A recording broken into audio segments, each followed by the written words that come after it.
नमस्कार दोस्तों, एवरीथिंग अभिषेक YouTube channel पे मैं आप सभी का स्वागत करता हूं। यह वीडियो बीएड के छात्रों के लिए है, साथ ही साथ एमएड जो कर रहे छात्र उन सभी के लिए भी है, क्योंकि ये हाई लेवल एजुकेशन है। आप समझ सकते हैं अंडरस्टैंडिंग डिसिप्लिन एंड सब्जेक्ट, यह बीएड के सब्जेक्ट में, बीएड के कोर्स में आता है। यह सब्जेक्ट पेपर 5 में आता है।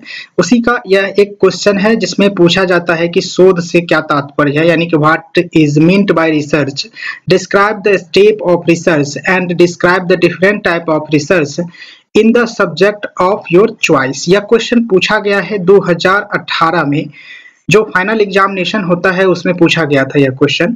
तो जिस क्वेश्चन को लेकर के मैं आया हूँ, स्टेप वाइज बताते चलूंगा। पहले तात्पर्य यानी मीन्ड बाय रिसर्च के बारे में समझेंगे, उसके बाद हम आपके 2-3 परिभाषा देखेंगे रिसर्च का, उसके बाद इसके चरण को जानेंगे, स्टेप को, उसके बाद इनके प्रकार को समझेंगे।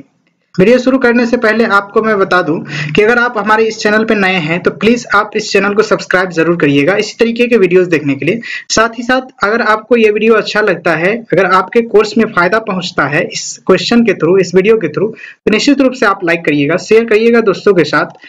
और इसी सब बातों को रखते हुए मैं आप वीडियो को शुरू करता हूँ।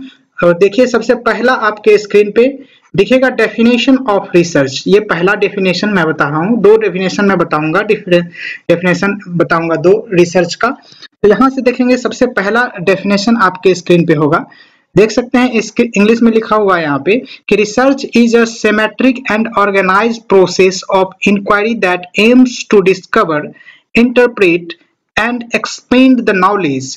कहते हैं कि जब अनुसंधान क्या है, तो अनुसंधान पूछताछ की एक व्यवस्थित और संगठित प्रक्रिया है जिसका उद्देश्य ज्ञान की खोज, व्याख्या और विस्तार करना होता है। It involves the collection, analysis and interpretation of data to answer a specific question, solve problem or explore phenomena. Research is conducted across the various fields to advance understanding, make informed decisions, and contribute to the body of knowledge in a subject or discipline. जब अनुसंधान के बारे में जानने की कोशिश करते हैं तो इसमें कहा जाता है कि इसमें विशिष्ट प्रश्नों के उत्तर देने, समस्याओं को हल करने या घटनाओं का पता लगाने के लिए डेटा संग्रह, विश्लेषण, व्याख्या, इन सभी चीजों को शामिल किया जाना जरूरी हो जाता है। समझेंगे इस बात को कि समझ को आगे बढ़ाने और सूचित निर्णय और किसी विषय या अनुसंधान में ज्ञान के भंडारण में योगदान करने के लिए विभिन्न क्षेत्रों में अनुसंधान किया जाता है। आप समझते होंगे इस बात को, जब किसी भी चीज को लेकर के रिसर्च किया जाता है तो उन सभी चीजों के एक विशिष्टतम स्थान तक पहुंचने के लिए, विशिष्टतम ज्ञान तक पहुंचने के लिए हमें क्या करना होता है, उसकी अनुसंधान करना पड़ता है, उसकी खोज करना पड़ता है। आप समझ रहे हो इस बात को। अगला डेफिनेशन आप समझेंगे यहाँ से कि डेफिनेशन ऑफ रिसर्च क्या कहता है कि research is symmetric and organised process of inquiry that seek to discover, investigate और explore new knowledge, fact, principle, phenomena. यहाँ पर कहते हैं कि अनुसंधान जांच की एक व्यवस्थित और संगठित प्रक्रिया है जो नए ज्ञान, तथ्यों, सिद्धांतों या फिर घटना की खोज या फिर जांच या अन्वेषण करती है। यह अनुसंधान कहलाता है। समझेंगे इस बात को और आगे बढ़ेंगे। इट इन्वॉल्व्स द कलेक्शन, या इन्वॉल्व करता है collection, analysis and interpretation of data to answer a specific question, solve problem और contribute the understanding of particular subject और फील्ड में। यहाँ पर देखें तो एक विशिष्ट प्रश्नों के उत्तर देने, समस्याओं का समाधान करने, किसी विशेष विषय या क्षेत्र की समझ में योगदान करने के लिए डेटा संग्रह करना, विश्लेषण और व्याख्या शामिल किया जाता है। इस बात को समझेंगे कि अनुसंधान जब करते हैं तो यह काम इसमें किया जाता है। आप समझ रहे होंगे इस बात को। Research is conducted across the various discipline and is fundamental to advancing human knowledge and addressing real world challenge. जब अनुसंधान विभिन्न विषयों में आयोजित किया जाता है और मानव ज्ञान को आगे बढ़ाने और वास्तविक दुनिया की चुनौतियों के समाधान करने के लिए हमें इसकी मौलिक जरूरत हो जाती है, मौलिक आवश्यकता हो जाती है किसकी? अनुसंधान की, रिसर्च की। आप समझ रहे होंगे इस बात को। जैसे कहीं पर बाढ़ आया, समझ रहे हैं, जब बाढ़ आया था, बाढ़ एक प्रॉब्लम है और उस बाढ़ को निपटने के लिए, उस बाढ़ से निपटने के लिए हमें क्या करना होगा? उस विषय पर अनुसंधान करना पड़ेगा, उस विषय पर रिसर्च करना पड़ेगा, हमें उस विषय के लिए विश्लेषण करना पड़ेगा, तब जाके हम उसकी प्रॉब्लम को सॉल्व कर पाएंगे, उसका सॉल्यूशन ढूंढ पाएंगे रिसर्च के थ्रू। ध्यान रखेंगे इस बात को। और इसी के साथ जब आगे बढ़ते हैं तो आपका सेकंड जो पार्ट है क्वेश्चन का, स्टेप ऑफ रिसर्च यानी अनुसंधान के चरण, वह हम देखेंगे यहाँ से, जिसमें पहला चरण जो होता है, अनुसंधान करने के लिए कई सारे चरण हैं, जिसमें हम आपको बताएंगे 10 चरण ऐसे होते हैं जो इम्पोर्टेंट हैं। पहला चरण होता है अनुसंधान करने के लिए कि आइडेंटिफाई द रिसर्च प्रॉब्लम, यानी कि रिसर्च का जो प्रॉब्लम है, यानी प्रॉब्लम जो है रिसर्च का, उनको आइडेंटिफाई करना, उनको पहचानना, अनुसंधान की समस्या को पहचान करें। सबसे पहला स्टेप यही होता है। किसी भी चीज पर जब हम अनुसंधान करने जाएंगे तो उसका सबसे पहले हम उस प्रॉब्लम को पहचानेंगे कि प्रॉब्लम आखिर में है क्या, तब जाकर के हम उस प्रॉब्लम पे जाकर के रिसर्च कर सकते हैं। ध्यान रखेंगे इस बात को। तो इसी टॉपिक को लिखते हैं कि the research process being with the identification of a specific research problem और question. This problem should be clearly defined and relevant to the subject of study। यानी शोध प्रक्रिया किसी विशिष्ट शोध समस्या या प्रश्न को पहचान से शुरू होती है कि इस समस्या को स्पष्ट रूप से परिभाषित किया जाना चाहिए और अध्ययन के विषय के लिए प्रासंगिक होना चाहिए। ध्यान रखेंगे इस बात को, इस टॉपिक से। नेक्स्ट जो स्टेप होता है अनुसंधान करने के लिए कि रिव्यू ऑफ लिटरेचर, यानी साहित्य की जब समीक्षा की बात आती है तब जाके अनुसंधान का दूसरा स्टेप निकल के आता है हमारा कि रिसर्चर क्या करता है? Researcher conduct a comprehensive review of existing literature and research related to the chosen problem. जो प्रॉब्लम हमने चुना है उस पर जाकर के उससे संबंधित क्या करते हैं? तो लिटरेचर, एग्जिस्टिंग लिटरेचर के साथ कॉम्प्रिहेंसिव रिव्यू को कंडक्ट करते हैं, यानी कि कॉम्प्रिहेंसिव उस सभी को मिलाकर के एक रिव्यू करते हैं। This step help to understanding the current state of knowledge and identifying gaps। जब हम इन चीजों को समीक्षा करते हैं तब जाके हमें यह पता चलता है कि उन जो प्रॉब्लम है उनके बीच और जो मैंने स्टेप लिया है उनके बीच क्या समस्या है, क्या गैप है, इनकी हम बात करते हैं। आगे बढ़ेंगे। तीसरा पॉइंट आपके स्क्रीन पे फॉर्मुलेटेड, तीसरा स्टेप है ये, ठीक है। फॉर्मुलेट अ रिसर्च हाइपोथेसिस और क्वेश्चन, यानी कि यहाँ से हाइपोथेसिस हमें बनाना पड़ेगा रिसर्च के लिए। कोई भी रिसर्च करते हैं तो पहले हाइपोथेसिस लिखना पड़ता है या बनाना पड़ता है। एक शोध की परिकल्पना हमें तैयार करना होता है या फिर प्रश्न तैयार करना होता है, कलेक्शन ऑफ प्रश्न तैयार करने होते हैं।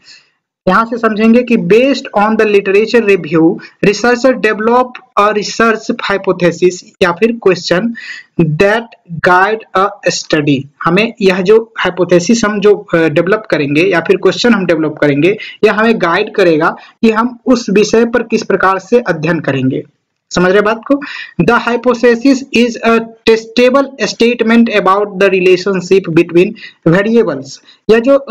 यह जो स्टेटमेंट होता है, यह अबाउट स्टेटमेंट होता है, उसका जो बिटवीन जो होता है क्या होता है, यह रिलेशनशिप क्या होता है, इसका वेरी करता रहता है, ऊपर नीचे या फिर थोड़ा सा इधर थोड़ा सा उधर, इसकी कल्पना होती रहती है। इस बात को ध्यान रखेंगे। यहाँ पर लिखा भी गया है कि साहित्य समीक्षा के आधार पर शोधकर्ता एक शोध परिकल्पना या प्रश्न विकसित करते हैं जो कि अध्ययन का मार्गदर्शन करता है और कल्पना के चरों के बीच संबंध के बारे में एक परीक्षण योग्य कथन के रूप में कार्य करता है। ध्यान रखेंगे। चौथा पॉइंट आप लिखेंगे design the research methodology. Step जो है आपका चौथा, डिजाइन द रिसर्च मेथोलॉजी, अनुसंधान पद्धति का डिजाइन किस तरीके से हम करें।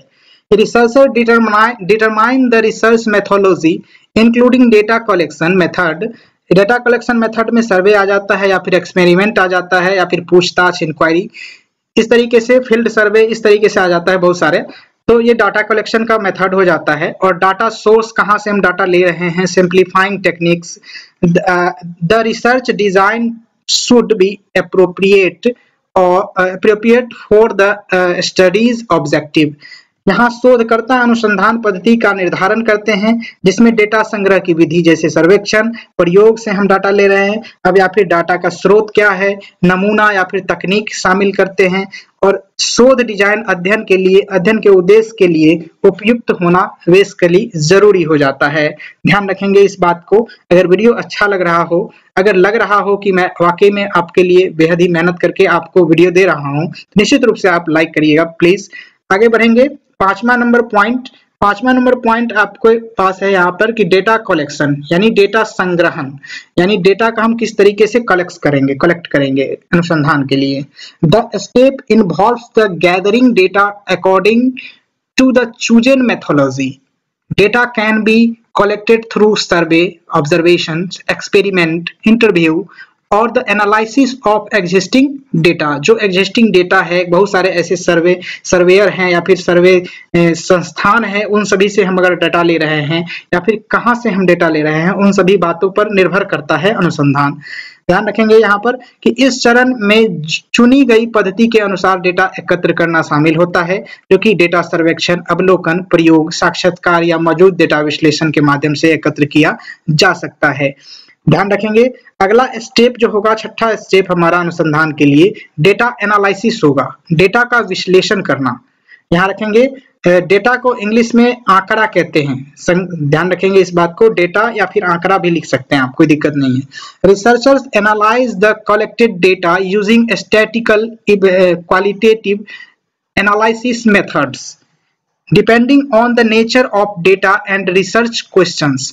डिपेंड करता है नेचर ऑफ डेटा पर, रिसर्च क्वेश्चन पर। ध्यान रखेंगे डेटा एनालिसिस इन दोनों चीजों पर डिपेंड करता है कि the analysis aim to draw the meaningful conclusions, यानी कि डेटा की प्राकृतिक और शोध प्रश्नों के आधार पर शोधकर्ता सांख्यिकीय या गुणात्मक विश्लेषण विधियों का उपयोग करके एकत्रित डाटा का विश्लेषण करते हैं, या फिर विश्लेषण का उद्देश्य सार्थक निष्कर्ष निकालना हो जाता है। जब विश्लेषण का अर्थ मेन तौर पे जाने तो इसका सार्थक रूप से निष्कर्ष निकालना हो जाता है कि उस डेटा से हमारा निष्कर्ष क्या निकला। समझ रहे बात को? आगे बढ़ेंगे सातवां पॉइंट के साथ। सातवां स्टेप आपका कहेगा कि इंटरप्रिटेशन ऑफ फाइंडिंग, यानी निष्कर्षों का व्याख्या किस तरीके से हम करेंगे।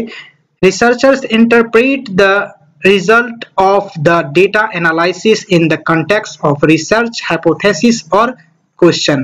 रिसर्च क्या करता है, इंटरप्रेट करता है the result of the data analysis in the context, किसके कंटेक्स्ट में, research and hypothesis and question के परिप्रेक्ष्य में। ध्यान रखेंगे the step involve the drawing, collection and making interface based on the data, यानी शोधकर्ता परिकल्पना या फिर प्रश्न के संदर्भ में डेटा का विश्लेषण के परिणामों की व्याख्या करते हैं, और इन चरणों में डेटा के आधार पर निष्कर्ष निकालना या फिर अनुमान लगाना शामिल होता है। यह एक सातवां चरण हो जाता है, सातवां स्टेप हो जाता है। नेक्स्ट है आपके स्क्रीन पे कि ड्रॉ द कंक्लूजन। अब कंक्लूजन को किस तरीके से हम निकालेंगे, परिणाम को किस तरीके से निकालेंगे। रिसर्च समराइज, रिसर्च क्या करता है, रिसर्चर्स क्या करता है, रिसर्चर्स एक पर्सन का है, ठीक है। Summarize their finding and assess whether they support to refute the research hypothesis. Conclusion should be based on evidence and analysis conducted। यानी शोधकर्ता अपने निष्कर्ष का सारांश देते हैं और मूल्यांकन करते हैं कि वे शोध परिकल्पना या फिर समर्थन करते हैं या खंडन करते हैं। निष्कर्ष साक्ष्य, यानी निष्कर्ष जो निकलता है वह साक्ष्य और किए गए विश्लेषण पर आधारित होना चाहिए। यह एक आठवां स्टेप हो जाता है रिसर्च का, ध्यान रखेंगे। नेक्स्ट आपका स्टेप हो जाता है रिपोर्ट एंड कम्युनिकेट फाइंडिंग, यानी निष्कर्षों की रिपोर्ट करें या फिर संप्रेषित करें, यानी रिपोर्ट बनाना या फिर उसका संप्रेषण करना, कम्युनिकेट करना, किसी को बताना या फिर रिपोर्ट किसी को सौंपते हैं, उसी बात को यहाँ पर कहा जाता है। कि लास्ट आपका ये लास्ट सेकंड पार्ट होगा जिसमें कहा जाता है कि researchers document their research process, findings and conclusion in a research report और पेपर। देख सकते हैं रिपोर्ट मतलब इसका रिपोर्ट या फिर पेपर इन्हें देना होता है, ठीक है। The report is often shared through publication, presentation और एकेडमिक फोरम। ध्यान देंगे इस बात को, जब आप देखेंगे कि किसी भी चीज पर रिसर्च करी जाती है, यूनिवर्सिटीज हो या फिर कोई भी संस्थान हो, बहुत सारे ऐसे संस्थान जहां पर रिसर्च करने के लिए बोला जाता है कि इस चीज पर रिसर्च कीजिए, आप शिक्षा पर रिसर्च कीजिए, या फिर कोई ऐसे कंक्लूजन दे दिया जाता है, क्वेश्चन दे दिया जाता है, उसको रिसर्च करने के लिए बोला जाता है। तो उस चीज पर रिसर्च करने के बाद आपको लास्ट में रिपोर्ट सौंपना पड़ता है या फिर बताना होता है वो आपको कि यह रिसर्च के माध्यम से हमने ये प्राप्त किया, ये जानकारी हमने पाया, ठीक है। इसी बात को यहाँ पर दिखाया जाता है 9वां स्टेप के थ्रू। 10वां स्टेप होता है reflect and literate. Reflect and literate यानी प्रतिबिंबित करें या फिर पुनरावृत्ति करें। इस बात को देखता है कि आफ्टर कंप्लीटिंग द रिसर्च, ये जब रिसर्च कंप्लीट होने के बाद एक बार पुनः दोहराते हैं हम उसी रिसर्च को कि दोबारा से ही हमें वही डाटा आ रहा है। यह क्या करता है, एक तरीका का कॉन्क्रीट स्थापित करता है रिसर्च के परिप्रेक्ष्य में। यहाँ ध्यान रखेंगे इसी बात को लिखा गया भी है कि after the completing research researchers may reflect on the process and outcome, they may consider the further research questions और refinement to their methodology और further future studies। इसी बात को दर्शाता है कि पूरा करने के बाद, शोध को पूरा करने के बाद शोधकर्ता प्रक्रिया और परिणामों पर विचार कर सकते हैं। वे भविष्य के अध्ययन के लिए आगे के शोध प्रश्नों या फिर अपनी कार्य प्रणाली में सुधार पर विचार कर सकते हैं। इस चीज को इसीलिए दोहराया जाता है, इसलिए किया जाता है 10वां पॉइंट को ध्यान रखेंगे। इसके बाद आपका आ जाता है type of research. Type of research in selected subject, यानी कि कोई भी एक सब्जेक्ट में हम किस तरीके से अनुसंधान कर सकते हैं, इसका टाइप पूछा जा रहा है यहाँ से। तो इसी बात को हम यहाँ देखेंगे। पहला है आपका मेडिकल रिसर्च में हम देखते हैं कि मेडिकल रिसर्च की जब बात करते हैं, चिकित्सा अनुसंधान की बात करते हैं, तो यहाँ से 2 पॉइंट निकल के आता है हमारा। पहला क्लिनिकल रिसर्च, दूसरा है एपिडेमियोलॉजिकल रिसर्च। ध्यान रखेंगे महामारी विज्ञान अनुसंधान इसे बोलते हैं। तो ये 2 चीज पर रिसर्च करना हो जाता है। और यहाँ जब चिकित्सा अनुसंधान की बात करते हैं तो फिलहाल 2-2 पॉइंट करके आप लिख देंगे तो ठीक रहेगा, अच्छा रहेगा, ठीक है। यहाँ से जब क्लिनिकल रिसर्च के बारे में बात करते हैं तो investigate the safety and efficiency of medical treatment and investigations intervention through the controlled trial. यहाँ पर एपिडेमियोलॉजिकल रिसर्च कहता है कि study the distribution of determinants of health related outcome in populations. यहाँ पर हिंदी में भी देख लेते हैं कि नैदानिक, इसे बोलते हैं क्लिनिकल रिसर्च को बोलते हैं नैदानिक अनुसंधान, यानी कि नियंत्रित परीक्षणों के माध्यम से चिकित्सा उपचार और हस्तक्षेप की सुरक्षा और प्रभावकारिता की जांच कर सकता है या फिर करता है। या फिर देखें दूसरा पॉइंट आपका महामारी विज्ञान अनुसंधान के बारे में कि आबादी में स्वास्थ्य संबंधी परिणामों के वितरण और निर्धारक का अध्ययन करता है। इन 2 पॉइंट को हम देखते हैं मेडिकल रिसर्च या फिर चिकित्सा अनुसंधान के अंतर्गत। ये एक प्रकार का यह रिसर्च का प्रकार हो गया, टाइप हो गया।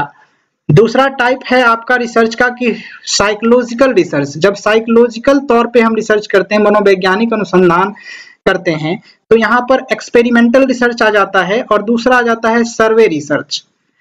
एक्सपेरिमेंटल रिसर्च कहता है कि involves the control experiment to study psychological phenomena and test hypothesis, यानी कि इसमें मनोवैज्ञानिक घटनाओं का अध्ययन करने और परिकल्पनाओं का परीक्षण करने के लिए नियंत्रित प्रयोग शामिल होता है। दूसरा है आपका सर्वे रिसर्च, जो कि साइकोलॉजिकल या फिर मनोवैज्ञानिक अनुसंधान से संबंधित है। तो इसमें कहता है कि यूजेस क्वेश्चनर और interviews to collect data on aptitudes, behaviors and experience, यानी दृष्टिकोण, व्यवहार और अनुभवों पर डेटा एकत्र करने के लिए प्रश्नावली या फिर साक्षात्कार का हम उपयोग करते हैं। जिससे हमें साइकोलॉजिकल, किसी भी व्यक्ति का साइकोलॉजिकल अनुसंधान करना हो तो हमें ये 2 चीजों पर अध्ययन करना होगा, एक्सपेरिमेंटल और सर्वे रिसर्च। ये 2 चीज करेंगे तब जाके उन व्यक्तियों के बारे में अच्छे तरीके से आप जान सकते हैं, ध्यान रखेंगे। तीसरा जो टाइप आ जाता है रिसर्च का वह है एजुकेशनल रिसर्च, यानी फिर शैक्षणिक अनुसंधान बोलते हैं इसे। क्वालिटेटिव रिसर्च इसमें आता है और एक्सपेरिमेंटल रिसर्च आता है, यानी कि गुणात्मक अनुसंधान और प्रायोगिक अनुसंधान। इसमें कहा जाता है कि गहन साक्षात्कार, अवलोकन या फिर सामग्री विश्लेषण के माध्यम से शैक्षिक घटनाओं का पड़ताल करना होता है, और जो प्रायोगिक जो है उसमें छात्रों के सीखने के परिणामों पर शिक्षण विधियों या फिर हस्तक्षेप के प्रभाव का जांच किया जाता है। examines the impact of teaching methods or interventions on the student learning outcome। इसी बात को यहाँ पर भी लिखा गया है, ध्यान रखेंगे इस बात को एजुकेशनल रिसर्च के माध्यम से। अगला जो पॉइंट है आपका, अगला जो टाइप्स है इन रिसर्च का, वह कहता है environmental science research. Environmental science research कहते हैं पर्यावरण विज्ञान अनुसंधान को, जहां पर हमें दो प्रकार से अनुसंधान करने होते हैं, फील्ड रिसर्च करना होता है, दूसरा क्लाइमेट रिसर्च करना होता है। यहाँ पर फील्ड रिसर्च के बारे में अगर जाने तो involve the collecting data directly from the natural environments to study and ecological system. दूसरा जो क्लाइमेट रिसर्च है उसमें investigate the pattern and impact of the climate change using the data from the various sources including satellite and weather station।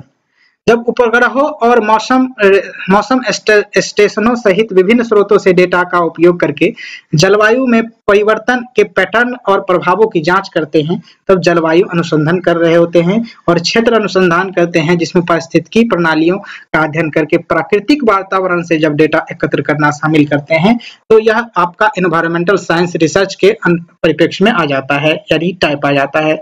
पांचवा type है आपका economic research, यानी आर्थिक अनुसंधान कई बार कराया जाता है, ध्यान रखेंगे इस बात को। यहाँ पर देखिए तो माइक्रो इकोनॉमिक रिसर्च कहा जाता है कि studies large scale economic trend and policy effect on nation economics. दूसरा पॉइंट आ जाता है आपका इकोनॉमिक रिसर्च से माइक्रो इकोनॉमिक रिसर्च। दूसरा देख सकते हैं, यह है मैक्रो, यह है माइक्रो, यानी व्यापक और सूक्ष्म, ध्यान रखेंगे इस बात को। सूक्ष्म आर्थिक अनुसंधान कहता है कि व्यक्तिगत और फर्म स्तर के आर्थिक व्यवहार और निर्णय लेने का विश्लेषण करता है, तो यह एक सूक्ष्म आर्थिक अनुसंधान कहलाता है, ध्यान रखेंगे इस बात को। पांचवा आपका इकोनॉमिक रिसर्च टाइप से आता है।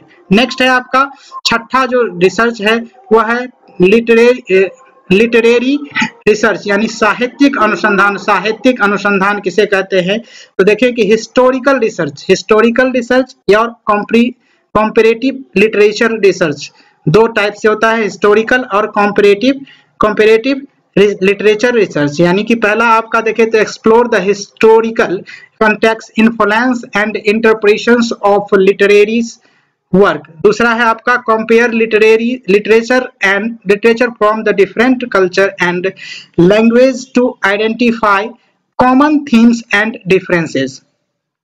ऐतिहासिक अनुसंधान साहित्य कार्यों के ऐतिहासिक संदर्भ, प्रभाव और व्यापक की पड़ताल करता है, और तुलनात्मक साहित्य अनुसंधान सामान्य विषय और अंतरों की पहचान करने के लिए विभिन्न सांस्कृतिक और भाषाओं के साहित्य की तुलना करता है, ध्यान रखेंगे इस बात को। नेक्स्ट आपका जो टाइप है इंजीनियरिंग रिसर्च। इंजीनियरिंग रिसर्च कहता है कि यानी इंजीनियरिंग रिसर्च के बारे में जाने तो दो पॉइंट यहाँ से भी है, स्ट्रक्चरल इंजीनियरिंग रिसर्च, दूसरा है आपका इलेक्ट्रिकल इंजीनियरिंग रिसर्च।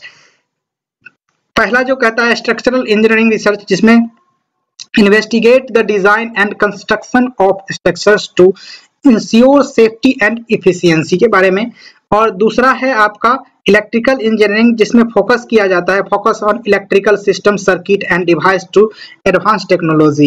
इसके बारे में जब हम रिसर्च करते हैं, जानते हैं, तब जाके हमें इंजीनियरिंग रिसर्च कहलाता है या इंजीनियरिंग रिसर्च टाइप कहलाता है अनुसंधान का, ध्यान रखेंगे।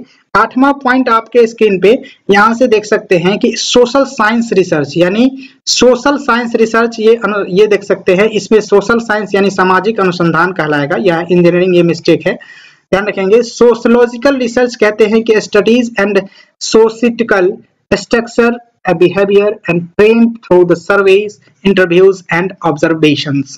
कहा जाता है कि स्ट्रक्चरल इंजीनियरिंग रिसर्च कहा जाता है, यानी स्ट्रक्चरल इंजीनियरिंग यहाँ देखिए ये मिस्टेक है, ये दोबारा से आ गया है, ये इसका हिंदी नहीं है, ये गलत है, ठीक है। इसको हम समझा देते हैं कि studies social structure behaviours and trend through the survey interviews on and observation. जब ऑब्जर्वेशन, इंटरव्यू या फिर सर्वे के माध्यम से कोई भी डेटा लेते हैं हम सामाजिक तौर पे, तो उस समाज में किस तरीके के बिहेवियर है, किस तरीके के व्यवहार हैं, ट्रेंड कैसा चल रहा है वहां पर, उसी का सर्वे करते हैं और इंटरव्यू यानी पूछताछ के माध्यम से भी कुछ डाटा कलेक्शन करते हैं, तब जाकर के यह सोशियोलॉजिकल रिसर्च के रूप में आता है। जब पॉलिटिकल रिसर्च या फिर पॉलिटिकल साइंस रिसर्च के बारे में बात करें तो analyse the political system, political जो राजनीतिक समस्या है, राजनीतिक सिस्टम है, उसके लेकर के politics and governance through the cases studies and data analysis करते हैं, तब जाके पॉलिटिकल साइंस रिसर्च कहलाता है या सोशल साइंस रिसर्च कहलाता है। समझ रहे हैं इस बात को। नेक्स्ट है आपका कंक्लूजन के तौर पे, इसी क्वेश्चन के लास्ट में आप कंक्लूजन इस टाइप से लिख सकते हैं कि these are just a few example of type of research conducted of various subject. Research methods and approach can vary significantly depending on the subject area and the specific research question being addressed. यानी निष्कर्ष के माध्यम से समझे तो ये विभिन्न विषयों के लिए किए गए शोध के प्रकार के कुछ उदाहरण मात्र हैं जो मैंने ऊपर में बताया आपको, ये 8 पॉइंट जो बताया, और विषय के क्षेत्र में संबंधित किए गए विशिष्ट शोध प्रश्नों के आधार पर अनुसंधान विधियां और दृष्टिकोण में काफी भिन्न हो सकते हैं। इस बात को आप ध्यान रखेंगे और इसी बात को लिखते हुए हम इस क्वेश्चन को समाप्त करते हैं, इस वीडियो को समाप्त करते हैं। इस वीडियो को देखने के लिए आपका धन्यवाद। Thanks for watching this video. जय हिंद, वंदे मातरम।